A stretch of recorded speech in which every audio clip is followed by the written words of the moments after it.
Hello everyone. तो आज हम लोग करने वाले हैं जिस टॉपिक को, उसका नाम है Andaman and Nicobar island with special focus on the great Nicobar development project. ठीक है। तो सबसे पहले मैप देख लेते हैं। ये मैप है अंडमान एंड निकोबार आइलैंड का। इसमें आपको जो याद रखना है कि जो अंडमान है वो नॉर्दर्न साइड में आता है, यानी कि ऊपर की तरफ अंडमान है और नीचे की तरफ निकोबार आइलैंड्स हैं। इसका कैपिटल पोर्ट ब्लेयर है।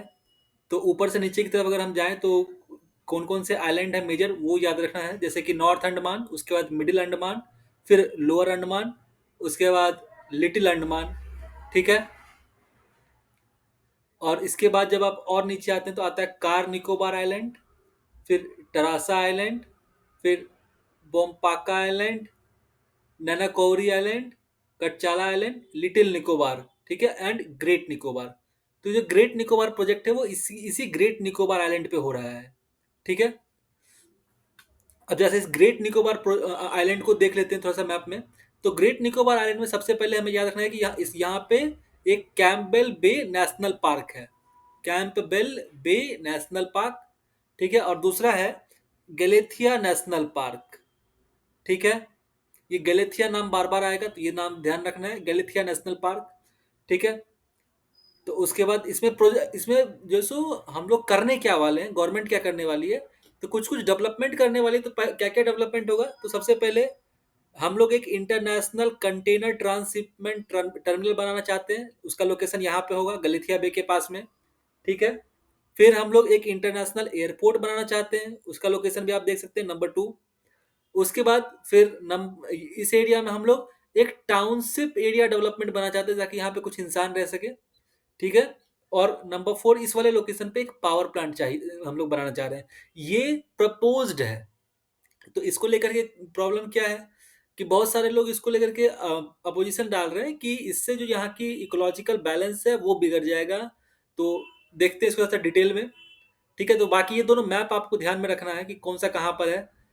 ठीक है। तो जैसा अंडमान निकोबार आइलैंड का ओवरव्यू क्या है, तो इसका जो जोग्राफिकल लोकेशन है वो क्या है कि 738 आइलैंड है। ठीक है। और ये बे ऑफ बंगाल में लाई करता है। यहाँ पे पॉपुलेशन क्या है, 3,80,000। ठीक है। कैपिटल क्या है, पोर्ट ब्लेयर, जो कि साउथ अंडमान आइलैंड पे है। ठीक है। और अंडमान आइलैंड काफी एक स्ट्रेटेजिक लोकेशन पे है। ये मलक्का स्ट्रेट जो है, जहाँ से कि ऑयल शिपमेंट या बाकी सारे शिपमेंट्स भी जाते हैं आपके ईस्ट चाइना सी की तरफ। ईस्ट चाइना सी की तरफ वो मलक्का स्ट्रेट होके ही जाते हैं, तो वो इसके काफ़ी नज़दीक है। ठीक है। और आपको एक और बात बताता चलूँ कि जो अंडमान एंड निकोबार आइलैंड है, यहाँ पे इंडियन ट्राई सर्विसेज का ट्राई सर्विसेज यहाँ पे होस्ट करती है ये। इसके अलावा यहाँ पे एक INS बाज, ये भी है। INS बाज क्या है, ये एक इसको कहा जाता है स्टैंडिंग एयरक्राफ्ट कैरियर। ठीक है। और जिसको कि डुबा नहीं सकते, क्यों, क्योंकि यहाँ पे एक ये जो आइनस बाज है, ये एक स्ट्रिप है जिसके ऊपर से कि इंडियन एयरफोर्स के फाइटर पायलट्स उड़ सकते हैं। तो इससे ये मलक्का स्टेट को किसी भी टाइम पे हम लोग चोक कर सकते हैं, इसलिए इसका स्ट्रेटेजिक इंपॉर्टेंस काफी ज्यादा हो जाता है। इसका जैसा जोग्राफिकल फैक्टर और लोकेशन देख ले, तो जो आइलैंड ग्रुप है वो क्या है, तो अंडमान आइलैंड है वो 325 आइलैंड है, निकोबार आइलैंड 24 आइलैंड है। और इसमें से सिर्फ 38 है जो इनहेबिटेड, जहाँ पे इंसान रहते हैं। ठीक है। एरिया कवरेज क्या है, तो टोटल एरिया कवरेज है 8,249 स्क्वायर किलोमीटर, जो स्ट्रेच करता है 620 माइल्स नॉर्थ टू साउथ। ठीक है। अब जरा ध्यान दीजिएगा, ये इंपॉर्टेंट है, यहाँ से क्वेश्चन बन सकता है। इंडिया से इसकी जो डिस्टेंस है अंडमान निकोबार आइलैंड की, वो लगभग 1200 किलोमीटर है। म्यांमार से 150 किलोमीटर, इंडोनेशिया से 90 किलोमीटर। और इंडोनेशिया के कौन से जगह से 90 किलोमीटर है, सुमात्रा आइलैंड। तो ये सबसे अंडमान निकोबार से सबसे नजदीक कौन सी कंट्री है, तो इंडोनेशिया, नॉट इंडिया। ध्यान रहे, इंडोनेशिया सबसे नजदीकी कंट्री है। ठीक है। और वो भी इंडोनेशिया में कौन सा एरिया, सुमात्रा आइलैंड। ठीक है। अब इसकी इनके जो इंडिजिनस कम्युनिटीज और कल्चर है वो जैसा देख लेते हैं। तो यहाँ पर ट्राइबल ग्रुप्स हैं।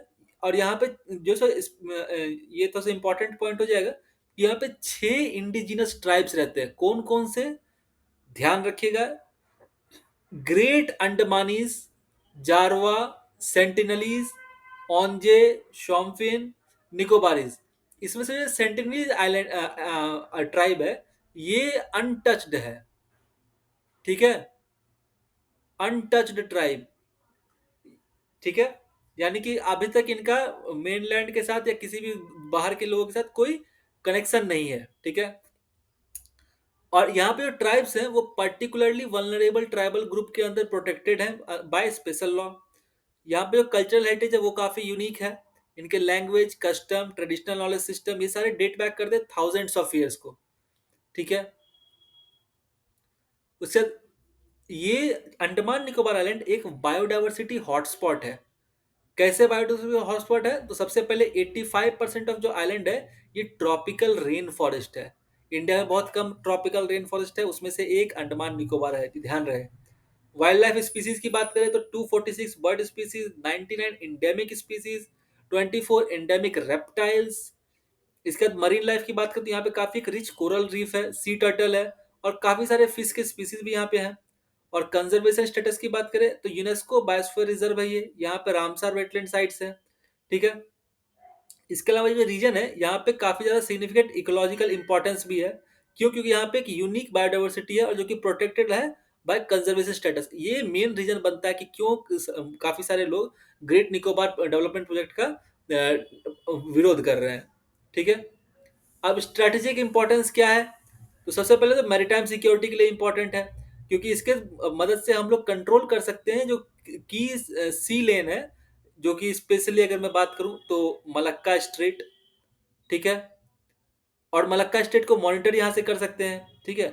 और यहाँ से ये वर्ल्ड का बिजिएस्ट शिपिंग रूट है, और ये मलक्का स्ट्रेट वर्ल्ड का बिजिएस्ट शिपिंग रूट है, और ये कैरी करता है 25% ऑफ ग्लोबल ट्रेड। तो इसको मॉनिटर करना काफी इंपॉर्टेंट हो जाता है हमारे लिए। फिर डिफेंस पोजीशन, यहाँ पे फॉरवर्ड मिलिट्री बेस है टू काउंटर रीजनल थ्रेट। मैंने आपको बताया यहाँ पे ट्राई सर्विसेज हेडक्वार्टर है। इंडिया का पहला ट्राई सर्विसेज हेडक्वार्टर कहाँ पे है बना था, तो ये बना था आपका अंडमान एंड निकोबार आइलैंड में, ठीक है। फिर ये इकोनॉमिक गेटवे है, क्योंकि यहीं से एंट्री पॉइंट है ट्रेड के लिए विद साउथ ईस्ट एशिया और एक्ट ईस्ट पॉलिसी के अंतर्गत, ठीक है। अब जब देखते हैं कि जो ग्रेट निकोबार प्रोजेक्ट की इतनी बात हो रही है तो ये है क्या असल में। ये एक मैसिव इंफ्रास्ट्रक्चर डेवलपमेंट प्लान है। इसके अंदर क्या है, 75,000 करोड़ रुपीस के मेगा इंफ्रास्ट्रक्चर प्रोजेक्ट को अप्रूव किया है यूनियन कैबिनेट ने, कब, 2021 में। और इसका एम क्या है, to transform Great Nicobar Island into major economic hub, ठीक है। तो यहाँ पे क्या क्या किया जाता है, तो सबसे पहले इंटरनेशनल पोर्ट है गलिथिया बे में, ठीक है। ये एक डीप सी कंटेनर पोर्ट बन सकता है जहां पे कि हैंडल होंगे लार्ज कार्गो शिप, और ये compete करेगा विद सिंगापुर, ध्यान रहे। किसके साथ compete करेगा, इसको बनाया जा रहा है सिंगापुर एंड कोलंबो, ठीक है। तो अगर आप ध्यान से देखें तो अगर यहाँ पे हमारा अंडमान एंड निकोबार आइलैंड है, यहाँ पे समथिंग समवेयर हमारे पास श्रीलंका हो गया, ठीक है। फिर यहाँ से मलक्का स्ट्रेट जाती है, और मलक्का स्ट्रेट के किसी समवेयर अराउंड हियर यहाँ पे सिंगापुर है, तो इन दोनों के बीचों बीच पड़ता है ये, ठीक है। फिर यहाँ पे ग्रीनफील्ड इंटरनेशनल एयरपोर्ट बनाना है, जिसका कि रनवे 3,300 मीटर का होगा, जो कि काफी लंबा होता है, ठीक है। जो और ये केपेबल होगा to handle wide body aircraft, जो कि बोथ सिविलियन और मिलिट्री यूज में लिए जा सकते हैं, ठीक है। और यहाँ पे एक मॉडर्न टाउनशिप भी डेवलप करने की बात चल रही है, जहाँ पे कि अराउंड 3,50,000 पीपल रह सकेंगे with hospital, school, shopping centre और रेसिडेंशियल एरिया, ठीक है। प्रोजेक्ट का टाइमलाइन जरा देखिए, 2018 में इसका इनिशियल कॉन्सेप्ट आता है, नीति आयोग इसको कंसीव करता है, ठीक है। 2021 में इसको कैबिनेट अप्रूवल मिलता है, 2022 से 2025 इसको क्लियरेंस मिलता है, इन्वायरमेंटल और रेगुलेटरी बाकी जितने भी क्लियरेंस है। 2025 से 2030 इसका फेज 1 का कंस्ट्रक्शन होना है, जिसमें कि पोर्ट और एयरपोर्ट का कंस्ट्रक्शन स्टार्ट हो जाएगा। और 2030 से 2050 इस बीच फुल डेवलपमेंट कंप्लीट करना है, जिसमें complete township and infrastructure ready करने की बात है। तो इसमें क्या क्या है, सबसे पहले हमारे पास एक पोर्ट है, फिर एयरपोर्ट है, उसके बाद नेक्स्ट टाउनशिप है इस प्रोजेक्ट के अंदर, जो कि 3,50,000 पीपल को अकोमोडेट करेगी। इसके अलावा एक पावर प्लांट, ये चार चीजें हम लोग इसमें बनाना चाह रहे हैं। ठीक है, और इसमें दो फेज होगा, 2025 से 2030 और 2030 से 2050। ठीक है, इसका इकोनॉमिक गोल और बेनिफिट क्या है? ये ट्रेड हब विजन है, जिसके अंतर्गत हम लोग 75% जो इंडिया का ट्रांसपोर्टेड कार्गो है, जो कि अभी फॉरेन पोर्ट जैसे कि सिंगापुर के थ्रू जाता है, इसको हम चाहते हैं कि एक अंडमान के थ्रू जाए। फिर रेवेन्यू जनरेशन हम लोग ऐसे एक्सपेक्ट कर रहे हैं कि यहाँ से 30,000 करोड़ एनुअल रेवेन्यू आएगा बाय 2040, और ये क्रिएट करेगा अराउंड 50,000 डायरेक्ट जॉब्स। ठीक है, फिर रीजनल गेटवे, ये एक मेजर ट्रांसशिपमेंट हब बनेगा for south East Asia trade, और ये स्ट्रेंथन करेगा इंडियन मैरीटाइम इकोनॉमी। तो आप में से जो भी ट्रांसशिपमेंट हब इसको डिफाइन करेगा, उसे हम एक लाइक दे देंगे। तो जरा प्लीज कमेंट सेक्शन में ट्रांसशिपमेंट हब क्या होता है इसका डेफिनेशन लिखिए। अब नेक्स्ट आते हैं इस प्रोजेक्ट के कंपोनेंट्स क्या क्या है। तो पहला कंपोनेंट है इंटरनेशनल कंटेनर टर्मिनल, जो हैंडल करेगा 15 million TEU container annually at Galathea bay. ठीक है, फिर एयरपोर्ट एंड कनेक्टिविटी, यहाँ पे 450 मेगा वाट का पावर प्लांट बनाने की बात चल रही है, जो कि क्रूज टर्मिनल भी होगा और कोस्टल ट्रांसपोर्ट भी यहाँ से हो पाएगा। ठीक है, फिर टाउनशिप इंफ्रास्ट्रक्चर में क्या क्या है, health care, education, entertainment, residential facility for growing population.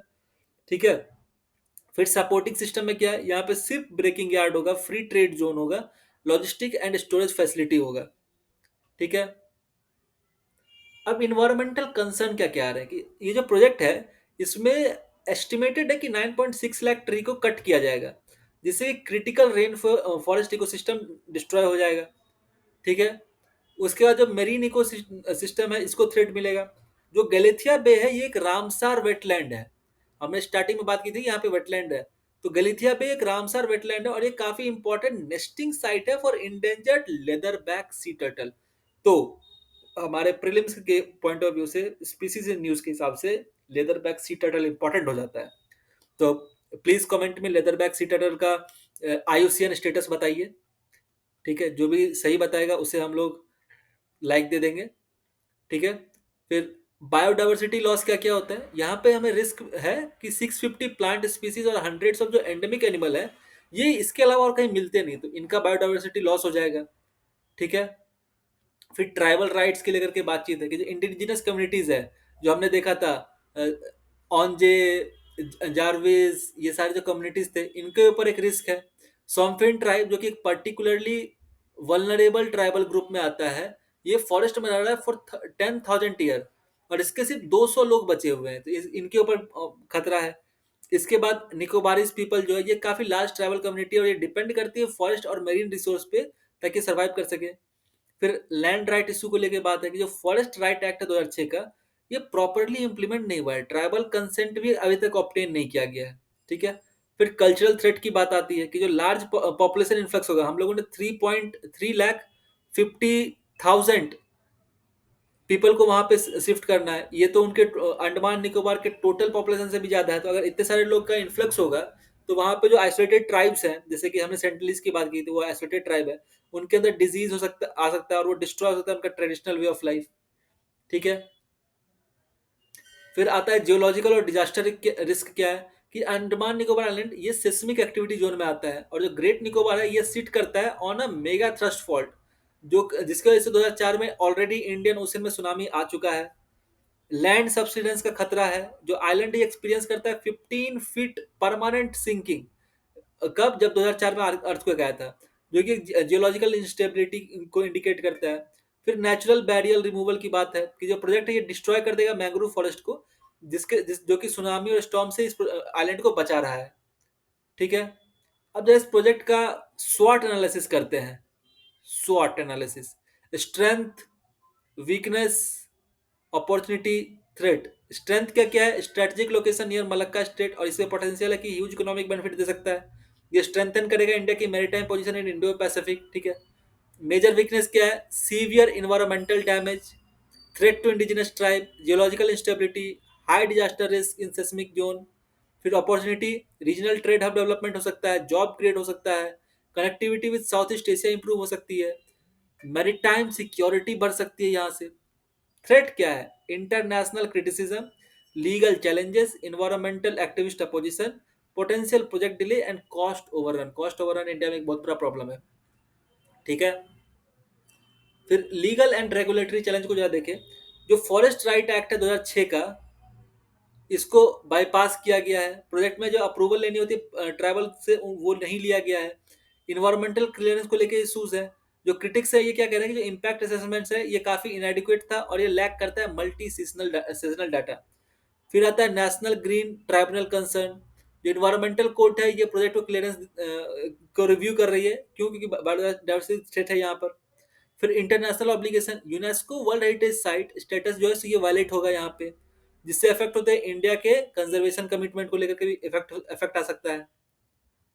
Opposition और क्रिटिसिज्म क्या है? तो सबसे पहले जो साइंटिफिक कम्युनिटी से अपोजिशन है वो क्या है? जो 70 प्रोमिनेंट एक्सपर्ट है, इन्होंने इशू किया एक ओपन लेटर, जिसमें ये कहते हैं कि ये जो प्रोजेक्ट है ग्रेट निकोबार डेवलपमेंट प्रोजेक्ट, ये एक्सप्लोटेटिव कमर्शियल प्रपोजल है विथ ड्यूबियस फ्यूचर। ठीक है। फिर इन्वायरमेंटल ग्रुप्स का क्या अपोजिशन है यहाँ पे? जो कंजर्वेशनिस्ट है, ये फियर कर रहे हैं इरिवर्सिबल डैमेज और to one of the world's most unique ecosystem और बायोडाइवर्सिटी हॉटस्पॉट। हमने भी बात किया जो गलेथिया बे है, गलेथिया बे, ये आपका रामसर साइट है। ठीक है। फिर ट्राइबल राइट एडवोकेट, ये लोग क्या कह रहे हैं कि जो एक्टिविस्ट है ये कह रहे हैं कि यहाँ पे जो इंडिजिनस ट्राइब है इनके से परमिशन नहीं लिया गया, इसके से क्या हो सकता है यहाँ पे कल्चरल जेनोसाइड हो सकता है और जो एंशिएंट ट्राइबल कम्युनिटी है इनका लॉस हो सकता है। ठीक है। गवर्नमेंट इसके रिस्पॉन्स में क्या कह रही है? तो गवर्नमेंट का भी कुछ रिस्पॉन्स होगा, वो देख लेते हैं। सबसे पहले गवर्नमेंट करेगी एक स्ट्रेटेजिक नेसेसिटी है और उनका कहना है कि जो प्रोजेक्ट है ये इसेंशियल है नेशनल सिक्योरिटी के लिए और इकोनॉमिक डेवलपमेंट के लिए। फिर आता है कंपनसेटरी मेजर। गवर्नमेंट कह रही है कि हम लोग रिलोकेट करने वाले हैं 16,000 कोरल कॉलोनीज को, और ताकि हम लोग प्रोटेक्ट कर सके टर्टल नेस्टिंग बीच को थ्रू कंजर्वेशन प्रोग्राम। ठीक है। फिर आता है फेज डेवलपमेंट, कि ये जो है ये ग्रेजुअल इंप्लीमेंटेशन होगा ओवर 30 ईयर्स, ताकि मिनिमाइज किया जा सके इन्वायरमेंटल